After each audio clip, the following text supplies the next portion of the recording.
বাংলাদেশের যে এনসিপি, সেই এনসিপিকে আমরা জানি যে এনসিপি জামাতে ইসলামের বি টিম, অর্থাৎ জামাতে ইসলামেরই নেতা কর্মীরা তারা লোকবল দিয়ে, সঙ্গ দিয়ে, তাদেরকে গাইড করে এই এনসিপিকে সব জায়গায় আর কি মিটিং করতে, জনসভা করতে, যে কোনো প্রোগ্রাম সফল করতে সহযোগিতা করে। এবং সেই সঙ্গে যেহেতু বিএনপির একটা মানে পার্সেন্টেজ আছে, একটা অংশ আছে, তারাও এই জামাতিদের সঙ্গে থাকে, এনসিপির সঙ্গে থাকে। যেহেতু বিএনপি তো মুক্তিযুদ্ধের চেতনাকে ওন করতে পারে না, তারা মুখে বলে তারা মুক্তিযুদ্ধের চেতনার মানুষ, কিন্তু আসলে তা নয়। মুক্তিযুদ্ধের চেতনার রাজনৈতিক দল, মুক্তিযুদ্ধের চেতনার মানুষ অ্যাকচুয়ালি আওয়ামী লীগেই রয়েছে, এবং আওয়ামী লীগ একমাত্র মুক্তিযুদ্ধের চেতনাকে ওন করেছে, হৃদয়ে ধারণ করেছে, এবং সেই মতো তারা কাজ করতে পারে। বাকি বিএনপি মুখে বললেও তারা এই জামাত ইসলামী এনসিপির সঙ্গেই সঙ্গ দেয়, যদিও তাদের ওই নিজের ক্ষমতা দখলের লড়াইয়ের সময় জামাত ইসলামীর সঙ্গে, এনসিপির সঙ্গে তাদের লড়াই হয় বিএনপির। আসলে এরা কিন্তু সবাই একে অন্যের সঙ্গে পরিপূরক। এখন এই যে এনসিপি দলটি আসলে কার? ডক্টর ইউনূসের নাকি ওয়াকারুজ্জামানের? এই প্রশ্ন কিন্তু বর্তমান সময়ে সামনে চলে এসেছে। একজন উৎসাহ দিয়ে কিংস পার্টি হিসেবে এনসিপিকে তৈরি করিয়েছেন ডক্টর মোহাম্মদ ইউনূস। তিনি বলেছেন বিদেশে গিয়ে সাংবাদিকদের যে ছাত্ররা যখন ভয় পেয়েছে যে আমাদেরকে আমরা দল করে সফল হতে পারবো কি না, তখন ডক্টর ইউনূস বলেছেন, কেন তোমরা পারবে না? সারা বাংলাদেশের মানুষ তোমাদের চেনে, সারা বাংলাদেশের মানুষ তোমাদের জন্য মুখিয়ে রয়েছে একটা দল করবে বলে, তোমরা অবশ্যই সফল হবে, দল তৈরি করো।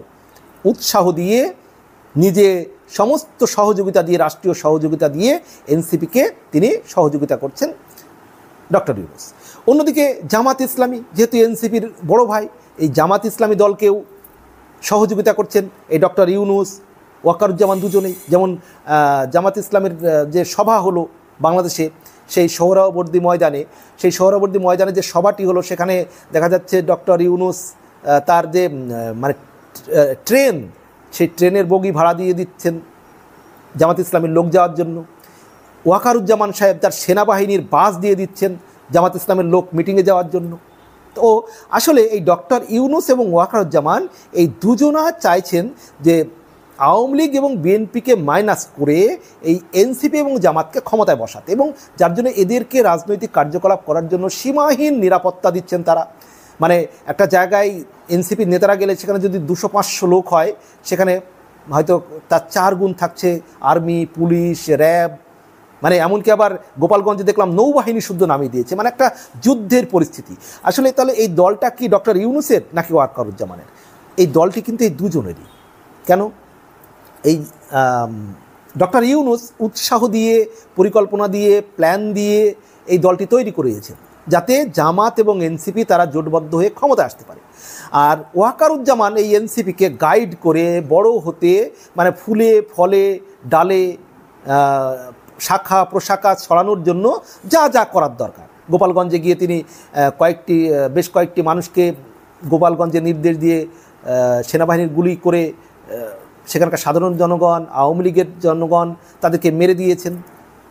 ওয়াকারুজ্জামানের সেনাবাহিনী, অর্থাৎ এনসিপিকে যারা বাধা দেবে তাদেরকে মেরে ধরে তিনি এনসিপিকে সভা সমাবেশ করতে, দলকে প্রসারিত করতে সাহায্য করবেন। তাতে 5,000-এর উপরে মানুষের নামে মামলা করতে হলে করবেন, গোপালগঞ্জে যিনি যেটা করেছেন, যে কেন এনসিপিকে বাধা দেওয়া হবে।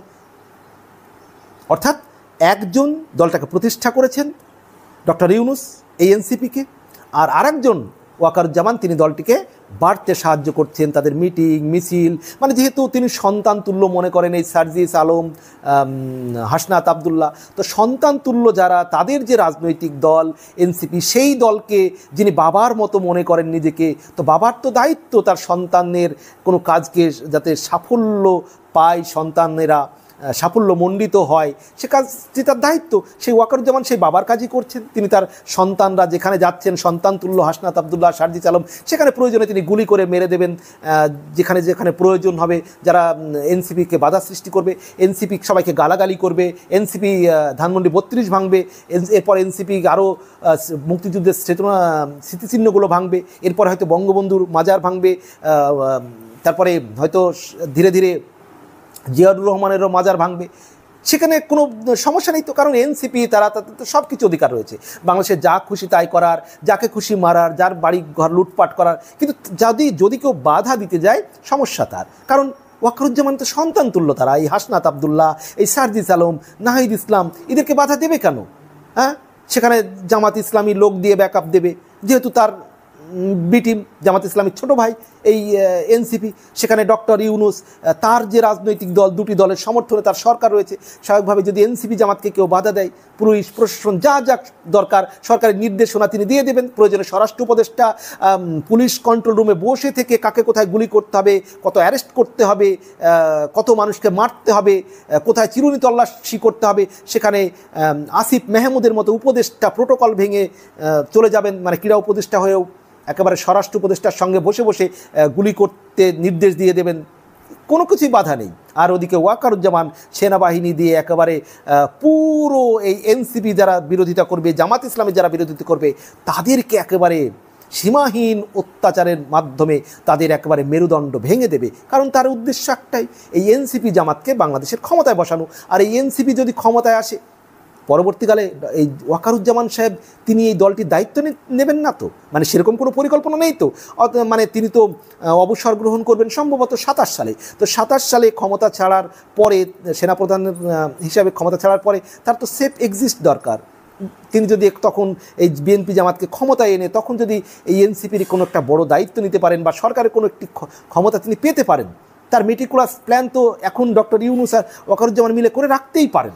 সেক্ষেত্রে এনসিপি জামাত জোটকে যদি ক্ষমতা আনা যায়, হয়তো তার রাষ্ট্রপতি হয়ে গেলেন ডক্টর ইউনুস, আর 27 সালের পরে ক্ষমতা ছাড়ার আগে সমস্ত শক্তিগুলোকে, আওয়ামী লীগ, বিএনপি সবাইকে মাইনাস করে দিয়ে এনসিপি জামাতের একটা রাজত্ব শুরু করে দিয়ে ওয়াকারুজ্জামান তার পুরস্কার হিসাবে হয়তো এনসিপির প্রধান হয়ে গেলেন, বা তিনি একটা বড় কোনো স্বরাষ্ট্র উপদেষ্টা বা স্বরাষ্ট্র মন্ত্রীর জায়গাটা তিনি পেয়ে গেলেন। ওয়াকারুজ্জামানের জন্য সেভ এক্সিস্ট হয়ে গেল সেই মুহূর্ত, আর কি সুন্দর একটা মানে ভালো পজিশনও তিনি পেয়ে গেলেন।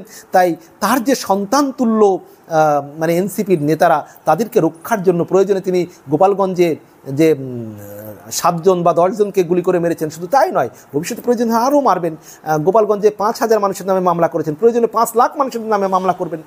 কয়েকশো মানুষকে গ্রেপ্তার করেছেন, সেটা কয়েক হাজার গ্রেপ্তার করবেন। কিন্তু এই ডক্টর ইউনুস আর ওয়াকারুজ্জামান সাহেব, তাদের যে রাজনৈতিক দল এনসিপি এবং জামাত, তাদেরকে ক্ষমতায় আনার জন্য তাদের যা যা করণীয় সেটাই করে যাচ্ছেন, করে যাবেন। এবং বাংলাদেশের মানুষকে তা দেখতে হবে, যতদিন তারা এর প্রতিরোধ গড়ে তুলতে না পারবেন, মুক্তিযুদ্ধের চেতনার মানুষ একজোটে না নামবেন, এবং বিদেশি রাষ্ট্রগুলো, জাতিসংঘ একটা চাপ সৃষ্টি করে না, যতদিন না বাধ্য করবে বাংলাদেশকে একটা গণতান্ত্রিক নির্বাচন, সঠিক নিরপেক্ষ ব্যবস্থার, ততদিন এই জামাতি সেনাপ্রধান আর এই যে জঙ্গিদের মদতদাতা ডক্টর ইউনুস এবং জামাতি সেনাপ্রধান, তাদের এই যে অরাজক বাংলাদেশ দিন দিন ধ্বংসের পথে এভাবেই চলবে। এবং এনসিপি এবং জামাত ইসলামী, এই যে দুজনের যে দল, সেই দলকে তারা প্রতিষ্ঠা করার লক্ষ্যে এগিয়ে যাবেন যতদিন আন্তর্জাতিক চাপ তাদের জন্য না আসছে। দেশের মানুষ, বাংলাদেশের মানুষ যতদিন তাদের বিরুদ্ধে প্রতিরোধ করছে, যতদিন রুখে না দাঁড়াচ্ছে। প্রিয় বন্ধুরা, বিষয়ে আপনাদের কি মতামত রয়েছে অবশ্যই জানাবেন। ভালো থাকবেন, সবার জন্য শুভকামনা।